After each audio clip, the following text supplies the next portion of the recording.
I'm Colin Irvin. I make quite a few things in woodwork, but mainly I make small decorative wooden boxes. Quite a lot of them with marquetry details on the top. I love making furniture and doing much bigger things than this, but at one stage I ended up with such a small workshop that it was literally a choice between me being in the workshop or the furniture being in the workshop, but not the two at the same time. So I started to go down and down in scale and make smaller and smaller things, and I ended up making boxes. In terms of the finished product, I like a lot of the timbers that are actually much more difficult to work with, like Wengi, which looks lovely, dark, rich colour at the end, but splintery, unpleasant, blunts the tools, an absolute misery while you're working it. But the end product is lovely. Alternatively, if I'm working oak, I love oak. You can work oak and finish a piece almost from the plane with no need for anything else, because it's a very comfortable timber to work. If I've got a carcass which is veneered on all sides, I often use MDF or plywood because of the stability. I use quite a lot of maple, and that's not a choice, that's because I've got a huge amount of maple. And therefore I like to use it up. It was recycled from somewhere, I forget where now, but that makes a nice timber. Again, it's not great fun to work at. It's a bit brittle and just a bit unpleasant, but it gives a good finish, so that I use as well. I like to use burrs on the marquetry or on the veneer side, where you can get some fabulous patterns with book matching and quarter matching. The basic box construction is simple hand tools, shoulder plane and a good set of chisels and tenon saw type thing, back saw. The marquetry work, the tools are really quite simple. It's mostly down to a craft knife and something straight to cut along.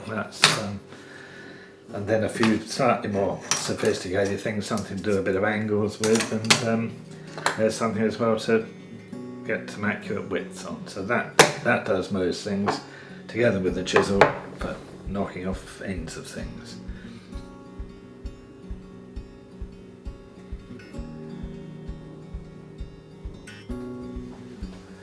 Okay, so I thought I'd just show you briefly how I make this sort of cube pattern. It starts with veneer, commercial veneer, 0.6 of a millimetre thick. Because of the three colours in there, I choose any three contrasting timbers. I've started then, because veneer is quite fragile to work with, I put across it some gummed veneering tape. Classic method of wetting it there, and that helps to ensure that it doesn't split when we work it further. And you will also see that on each of these pieces I've cut an angled end. A little bit of elementary geometry.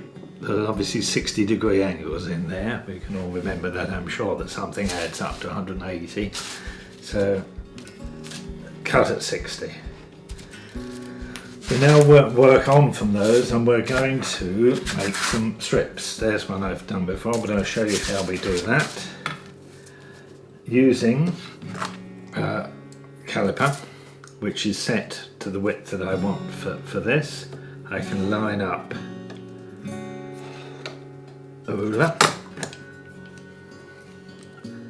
and simply take off a strip. Done carefully and with a caliper, you can be remarkably accurate with that, and it is important that these strips are accurately the same width, because if the width goes wrong, the pattern will bend and come out of place. So when we've done that, we can cut that from all three of the different timbers.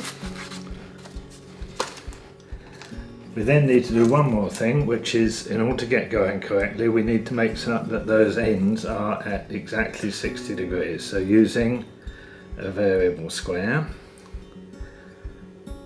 there we go.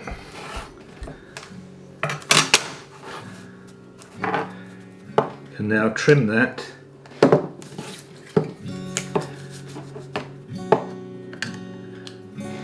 to 60 degrees. So that's the first part of the process, is to make up a good collection of the strips of the 3 different colours, and then we can start to assemble that to make our pattern. Gum tape again.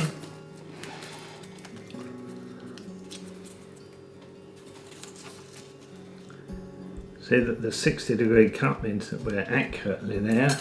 We find our 3rd colour, and you'll already see now that we've got our first cube there. So now it's a case simply of building slowly up.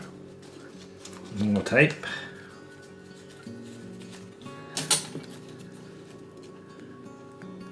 Trying to remember the way the pattern's going to go.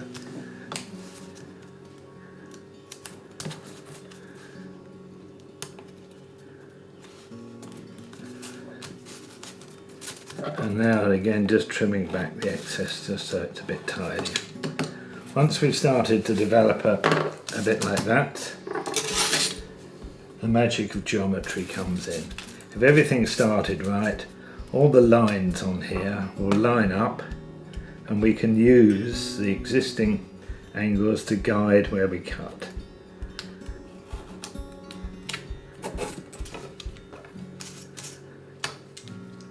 Lining up on the angle there will give me that cut.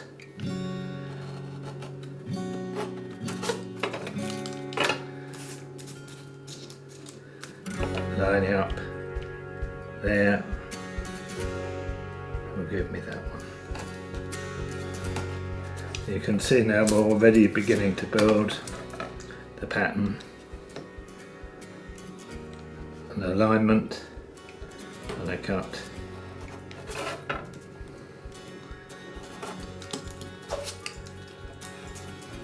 Alignment and another cut. This is the dark timber's fumed oak, which is very grainy, so it's inclined to split, which again is the importance of having the tape on the back of it. So you can see there that we're beginning to build up a pattern. Okay, so once we keep going with that, so there's a bit of time now to develop that into the size we want. After a while, we've got somewhere like that. You'll notice, because the little marks on there, it's just to try and keep track of which direction it goes, otherwise you can shoot off and make something that's far too long and thin.